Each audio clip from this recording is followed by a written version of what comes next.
Hello नमस्कार दोस्तों। अध्यात्म से जुड़ी हुई प्रेरणादायक कहानियाँ सुनने के लिए प्लीज़ हमारे चैनल को सब्सक्राइब करें। कहानी अच्छी लगे तो इसे लाइक और शेयर करें। कहानी कैसी लगी ये हमें कमेंट करके ज़रूर बताएं। आज की कहानी है नया जन्म। एक चोर ने राजा के महल में चोरी की। राजा के सिपाहियों को पता चला तो उन्होंने उसके पदचिह्नों को पीछा किया। चोर के पदचिह्नों को देखते देखते वे नगर से बाहर आ गए।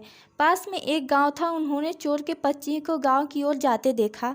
सिपाहियों ने गांव के बाहर चक्कर लगाकर देखा कि चोर गांव से बाहर नहीं गया है, गांव में ही है। गांव में जाकर उन्होंने देखा एक जगह सत्संग हो रहा है और वहां बहुत से लोग बैठकर सत्संग सुन रहे हैं। सिपाहियों को संदेह हुआ कि चोर भी सत्संग में लोगों के बीच बैठा होगा। वे वहीं खड़े रहकर उसका इंतजार करने लगे। सत्संग में संत कह रहे थे कि जो मनुष्य सच्चे हृदय से भगवान की शरण में चला जाता है, भगवान उसके सब पापों को माफ कर देते हैं। भगवान ने गीता में कहा है, सर्वधर्मान् परित्यज्य मामेकं शरणं व्रज अहम त्वा सर्व पापेभ्यो मोक्षयिष्यामि मा शुचः। भगवान ने कहा है, संपूर्ण धर्मों का आश्रय छोड़कर तू केवल मेरी शरण में आ जा, मैं तुझे संपूर्ण पापों से मुक्त कर दूंगा, चिंता मत कर। वाल्मीकि रामायण में वाल्मीकि जी ने कहा है, सकृदेव प्रपन्नाय त्वास्मीति च याचते अभयम सर्वभूतेभ्यो ददामि तद वरदं मम।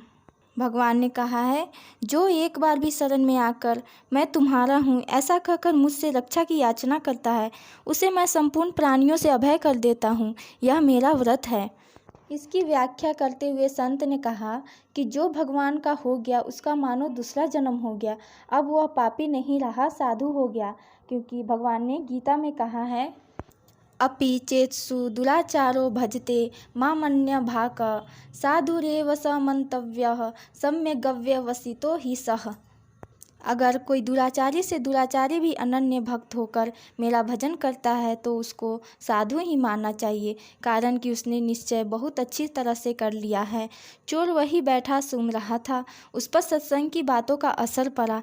उसने वहीं बैठे बैठे यह दृढ़ निश्चय कर लिया कि अब मैं भगवान की शरण लेता हूँ। अब मैं कभी चोरी नहीं करूँगा। मैं भगवान का हो गया। सत्संग समाप्त हुआ। लोग उठकर बाहर जाने लगे। बाहर राजा के सिपाही के सबके पदचिह्नों को देख रहे थे। चोर बाहर निकला तो सिपाहियों ने उसके पदचिह्नों को पहचान लिया और उसको पकड़ लिया।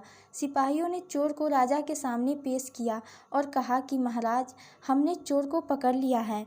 इसी आदमी ने चोरी की है। राजा ने चोर से पूछा, इस महल में तुमने चोरी की? सच सच बताओ, तुमने चोरी किया? धन कहाँ रखा है? चोर ने दृढ़तापूर्वक कहा, महाराज, चोरी मैंने नहीं की। मैंने तो इस जन्म में ही कभी चोरी नहीं की। सिपाही बोले, महाराज, यह झूठ बोलता है। हम इसके पदचिह्नों को पहचानते हैं। इसके पदचिह्नों से साफ सिद्ध होता है कि चोरी इसी ने की है। राजा ने चोर की परीक्षा लेने की आज्ञा दी, जिससे पता चले कि यह झूठा है या सच्चा। चोर के हाथ पर पीपल के 2.5 पत्ते रखकर उसको कच्चे सूत से बांध दिया। फिर उसके ऊपर गर्म करके लाल किया हुआ लोहा रखा। उसका हाथ तो जलना दूर, पत्ते और सूत भी नहीं जले। उसने लोहा नीचे फेंका, जो जहाँ वहाँ गिरा वह जगह काली हो गई। राजा ने देखा कि इसने वास्तव में चोरी नहीं की है, यह निर्दोष है। अब राजा सिपाहियों पर बहुत नाराज हुआ कि तुम लोग एक निर्दोष पुरुष को चोरी का आरोप लगाया, तुम लोगों को दंड दिया जाएगा। यह सुनकर चोर बोला, नहीं महाराज, इनको आप दंड ना दें, इनका कोई दोष नहीं है, चोरी मैंने ही की थी। राजा ने सोचा कि यह साधु पुरुष है, इसलिए सिपाहियों को दंड से बचाने के लिए चोरी का दोष अपने पर ले रहा है। राजा बोला, तुम इन पर दया करके इनको बचाने के लिए ऐसा कह रहे हो, पर मैं इनको अवश्य दंड दूंगा।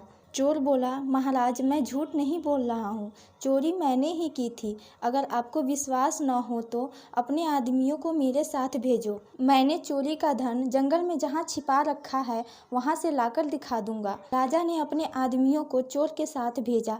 चोर उनको वहाँ ले गया। वहाँ उसने धन जमीन में गाड़ रखा था। चोर ने वहाँ से धन निकाल लिया और लाकर राजा के सामने रख दिया। यह देखकर राजा को बड़ा आश्चर्य हुआ।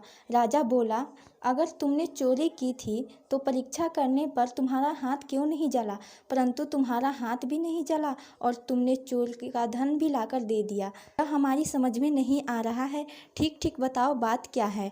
चोर बोला, महाराज, मैंने चोरी करने के बाद धन को जंगल में गाड़ दिया और गांव में चला गया। वहां एक जगह सत्संग हो रहा था।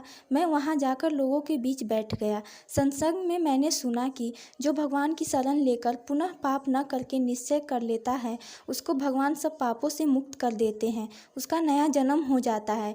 इस बात का मेरे ऊपर असर पड़ा और मैंने दृढ़ निश्चय कर लिया कि अब मैं चोरी कभी नहीं करूँगा। अब मैं भगवान का हो गया, इसलिए तब से मेरा नया जन्म हो गया।